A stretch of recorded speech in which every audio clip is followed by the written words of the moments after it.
we don't expand our imagination. Justification for being what you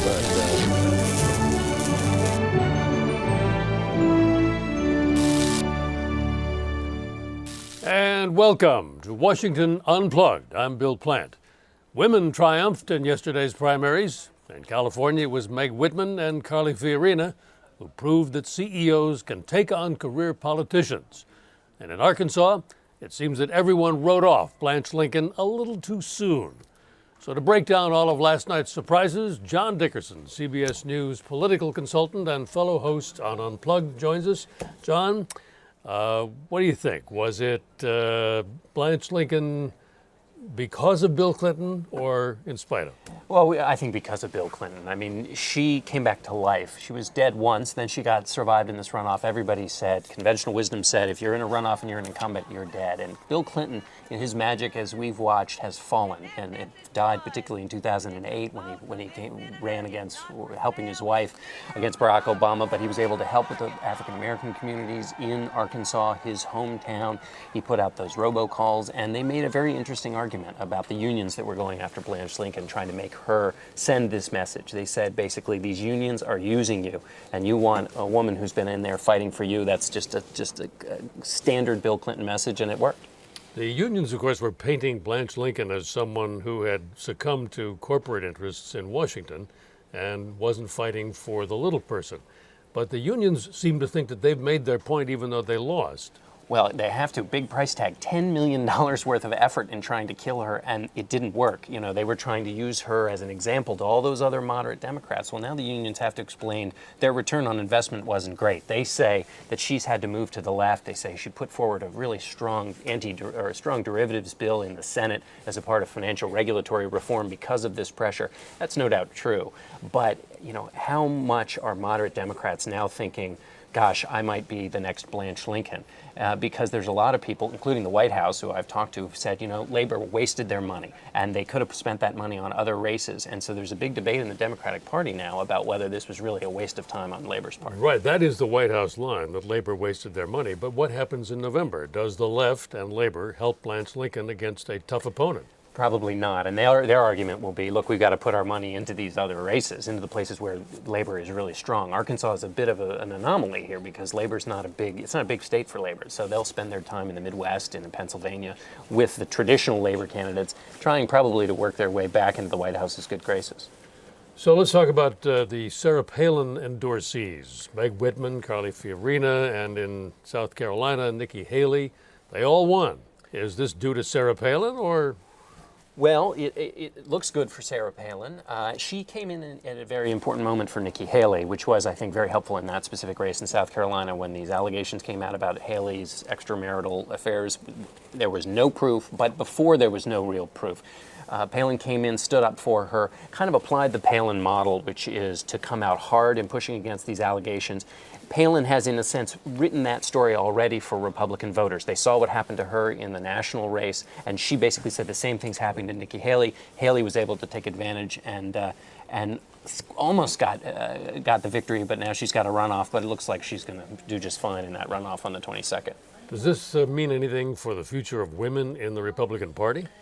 I mean, it's amazing how many different kinds of women there are now. I mean, this is the night of the women, including Blanche Lincoln, of course, a Democrat. But you've got two self-made ex-CEOs in California who are not necessarily in the Palin model. But then you got Nikki Haley, who is a little bit more, who came up through government there. And then you got Sharon Angle in Nevada, who won the Republican primary there. She's kind of through government, but also very much more Tea Party than the two California women. So it is the night of the women, but also very different kinds of Republican women. Well, let's talk about Nevada for a second. Harry Reid, the majority leader of the Senate, may have the opponent he wanted in Sharon Angle, huh?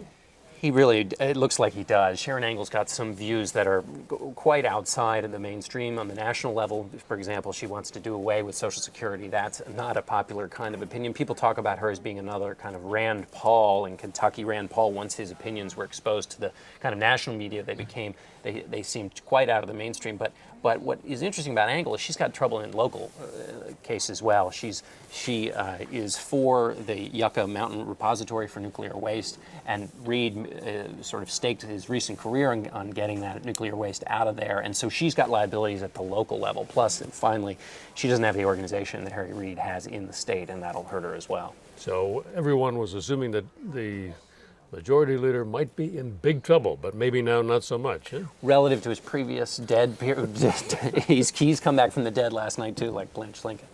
All right, John Dickerson, thank you Thanks, so Bill. much. We now move on to Unplugged's week-long series, Disaster in the Gulf. Earlier, our Kaylee Hartung sat down with Philippe Cousteau, the grandson of famed oceanographer Jacques Cousteau, who was diving in the Gulf, documenting the underwater devastation from the oil spill, and also meeting with lawmakers on Capitol Hill. He spoke about what to expect from today's meetings. Take a look. Well, the whole idea this afternoon is to share with some committees about, or Congressman Markey's committee specifically, about what I've seen both beneath the ocean and above the surface, with not only from an environmental perspective, but the human impact as well. This is an unprecedented disaster, the likes of which we have never seen in this country. And what's critical is that we keep in mind not only what we can see, with the oil washing up on shore and those very visual images of brown pelicans covered in oil, etc., but also what we can't see, what's happening beneath the surface. And you've dived these waters. How close were you to the leak itself, and what is that water like? I can only imagine it's different from anything you've ever seen. It was completely different from anything I'd ever seen. You know, the whole idea was to try and help people understand. You know, I was disappointed in the media at the time. This is about 3 weeks ago. I didn't feel like they were really covering the spill enough. And, you know, I'd been working for several weeks since my first trip down to try and figure out a way to open people's eyes to the magnitude of this disaster. What I recognized was that no one had ever really been diving in an oil spill before, and filmed it. So I worked with ABC, Good Morning America, and we went down, and immediately our worst fears were recognized. We wore full hazmat suits because it is a very toxic chemical and oil mixture that's floating through the Gulf. And when we went under the surface, you know, there was all this talk from BP and officials that the oil is confined to the surface, it's floating on the surface, even though they were applying chemical dispersants to make it sink or mix into the water column. And indeed, that's what we saw when we went diving. We just cloud after cloud of billowing red, thick, toxic soup, a mixture of the oil and chemical dispersant with fish floating throughout it. It was, as I said at the time, a nightmare. And we were about 20 miles away from the site of the spill itself, but this spill is gradually spreading. And now we're over 50 days. We estimate more than 50 million gallons have spilled into the Gulf, and we're only seeing the beginning of this disaster. Now, are those deep water plumes your biggest concern? Well, yes. You know, the big concern, as I said, is not just what we can see, but what we can't see. And because we've never had a spill, A, of this magnitude, and B, at this depth, so in the water column, the vertical distance from the bottom to the surface, there's a mile of this oil coming up and spilling, part of it coming into the surface, but part of it is probably going down, and what we're now confirming, going down and spreading through the deeper parts of the ocean ecosystem, which are full of life, and in many cases, the life like plankton and krill, and or at least plankton, and the larvae and the fish larvae, the shrimp larvae, all the basis of the food chain that live in that area of the Gulf of Mexico. Destroying that is a catastrophe that we can't even truly comprehend because we just haven't done the science. Mm-hmm.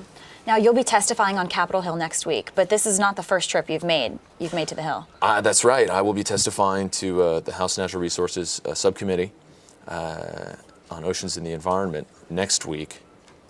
A little over a year ago, in February of 2009, I testified to the full House Natural Resources Committee and talked about offshore drilling and how we should re-engage the moratorium on drilling because we had no efficient technology to clean up an oil spill. We had no idea really what kind of impacts a deep sea oil spill would produce. We didn't have the laws to deal with it. I was advocating for the development of an ocean trust fund to raise money through royalties on the leases to create this fund that we could deal with the disaster, none of which we did. And now, all of our predictions, I worked with the Ocean Conservancy, an organization based here in Washington, D.C., one of the leading ocean conservation groups in the country. And all of the predictions that we made, all of the warnings that we made, came true.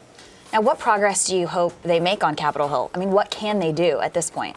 Well, a national ocean policy, which the administration has been working on for a while, is a great first step. I think that the administration still has yet to announce it, but we also need reforms of National Environmental Policy Act and how that requires organizations and companies to deal with environmental assessments before they drill, before they take action. We need to create that ocean trust fund. We need to, in my opinion, put a moratorium on all drilling. That's first and foremost. If Congress is not willing to do that, then at the very least we should conduct no more drilling until this type of disaster cannot happen, and we're prepared with the technology and the ability to either prevent or clean up a spill immediately. This is absolutely unacceptable in 2010 that this is happening. Now, one thing the House has done this week, they voted on a resolution yesterday in your grandfather's honor. This week would have been his 100th birthday. I know you said he'd be horrified with what he would see today.